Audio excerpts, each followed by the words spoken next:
Farhana terkejut sekali dengan apa yang dikatakan oleh putrinya. Walaupun tidak terdengar utuh dan jelas, tapi nama Julian adalah yang paling didengar oleh Farhana sehingga Farhana langsung merasa ada yang janggal. "Ada apa dengan Om Julian? Apa kamu ada masalah sama dia?" tanya Farhana yang berjalan semakin dekat. Ruby seperti baru saja ke gap. Walaupun Farhana tidak bisa membaca pikirannya, tapi Ruby merasa kalau mominya pasti langsung menaruh curiga terhadap dirinya. "Ruby." Farhana semakin dekat lalu menaruh gelas susu itu di meja kerja Ruby. "Lia, Mom. Nggak sengaja tadi Momi mendengar gerutuan kamu dan kamu sebut nama Om Julian." Jujur aja Momi kaget, dan penasaran pastinya. "Apa kamu ada masalah sama dia?" Farhana memperjelas pertanyaannya. "Nggak kok, Mom, mungkin Momi salah dengar." Ruby mengelak. "Masa sih, pendengaran Momi tuh masih oke, belum perlu pergi ke THT." "Please, Mom, nggak ada apa-apa. By the way, makasih banyak susunya, aku benar-benar butuh susu ini buat menghangatkan otakku yang lagi mumet karena kerjaan numpuk ini," kata Ruby dan dia cepat-cepat mengalihkan pembicaraan. Ya udah deh. Kalau kerjaan kamu masih banyak, kamu bisa lanjutkan besok. Jangan terlalu diforsir, kamu juga perlu istirahat," ucap Farhana dengan penuh pengertian. "Oke, Mom, tapi Mom, boleh nggak aku tanya sesuatu ke Momi?" Ruby menahan Farhana yang hendak pergi. "Boleh. Tanya soal apa?" "Ini agak iseng sih, aku juga nggak tahu apakah ini pertanyaan yang baik atau enggak." "Ya udah tanyain aja, kalau Momi bisa jawab, pasti Momi jawab." "Oke, ini soal masa muda-muda Momi sih." Jadi benar ya kalau Om Julian itu mantan pacar Momi, and has your first love definitely?"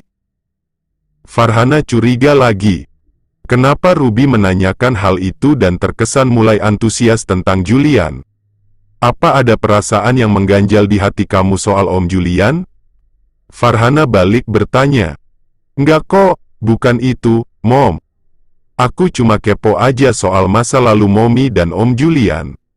Aku nggak mikir yang aneh-aneh, cuma ya agak curious gitu sama urusan Momi sama Om Julian di masa lalu." Ruby kembali mengeles. "Itu pertanyaan yang nggak perlu Momi jelaskan. Itu kan cuma masa lalu. Jadi, ini yang bikin kamu kepikiran soal Om Julian? Lia, ayo ngaku, jangan ngelak lagi." "Iya sih, sebenarnya aku emang kepikiran soal ini. Ya gemes aja bayanginnya, gimana Momi yang cantik, dan Om Julian yang gagah. Secara beliau ini mantan atlet basket kan ya? Nah, aku kayak terus bayangin aja gitu loh. Harusnya sih kalian jadi pasangan yang serasi banget. Apa sih kamu ini? Udah jangan berpikir yang enggak-enggak dan jangan bayangin hal-hal seperti itu. Kami berdua kan udah punya kehidupan masing-masing. Tapi seenggaknya kami kan masih bisa berhubungan dengan baik sebagai teman. Tapi sayangnya kisah cinta Momi sama Dadi nggak semulus kisah cinta Om Julian sama Tante Rin." "Ruby," tegur Farhana dengan wajah yang sedikit marah. Lama-lama Farhana risih dan tidak nyaman dengan rasa ingin tahu putrinya. "Lia iya, maaf, nggak lagi deh nanyain soal itu. Please jangan marah, Mom." Ruby segera memeluk pinggang Farhana yang masih berdiri di dekat meja kerjanya. "Segera matikan laptop kamu, habiskan susunya dan setelah itu pergi tidur," kata Farhana dengan cukup tegas. "Oke my beloved Mommy," tukas Ruby dengan manis. Farhana pergi meninggalkan area meja kerja Ruby dan Ruby malah semakin tergelitik untuk mengetahui soal Julian lebih banyak lagi. "Aku tahu kalau seharusnya, yang jadi sama Om Julian itu adalah Momi. Apa mungkin Tante Rin yang sengaja jadi duri dalam hubungan Momi dan Om Julian? Tapi, Momi menikah lebih 5 tahun lebih awal daripada pernikahan Om Julian dan Tante Rinjani, menarik banget. Pemikiran Ruby masih sangat ambigu.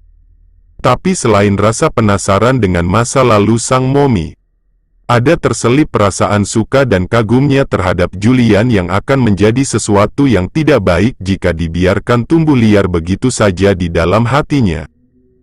1 minggu sebelum hari H pernikahan, Nayara dan Al sepakat untuk tidak bertemu. Nayara mencoba mengikuti tradisi pingit dengan tidak pergi keluar rumah dan tidak menerima tamu secara sembarangan selama 7 hari terakhir ini.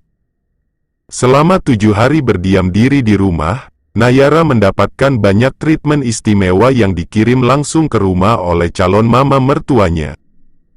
Calon mama mertua yang sangat perhatian dan pengertian, siapa lagi kalau bukan Rinjani.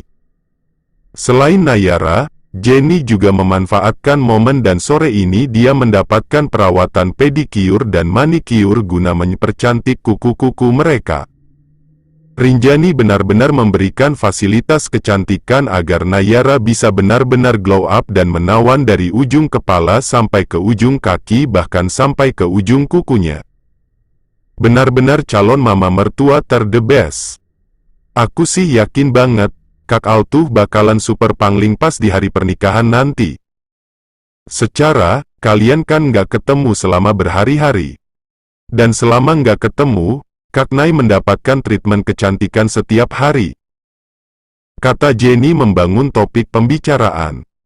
Harusnya sih gitu, menurut kamu, kakak ada perubahan nggak? Banyak, nyaris aja aku nggak mengenali Kak Nay yang sekarang. Pastinya sih lebih cantik dan lebih wah gitu. Puji Jenny. Lebay ih. Kata Nayara padahal hatinya berbunga-bunga. Lebay tapi fakta sih. Oh iya, kemarin ada Kak Wimala. Jadi, kalian udah baikan? Tanya Jenny yang ingin membahas soal kedatangan Wimala kemarin. Semakin kesini, Jenny memang semakin nyaman untuk dijadikan teman curhat.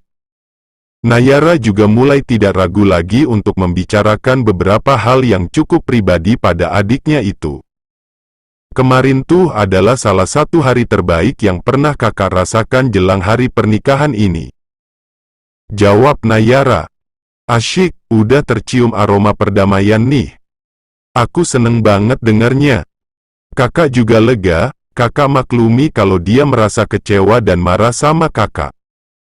Dia juga mengakui hal itu, tapi kemarin kami udah bicara face to face dan juga dari hati ke hati.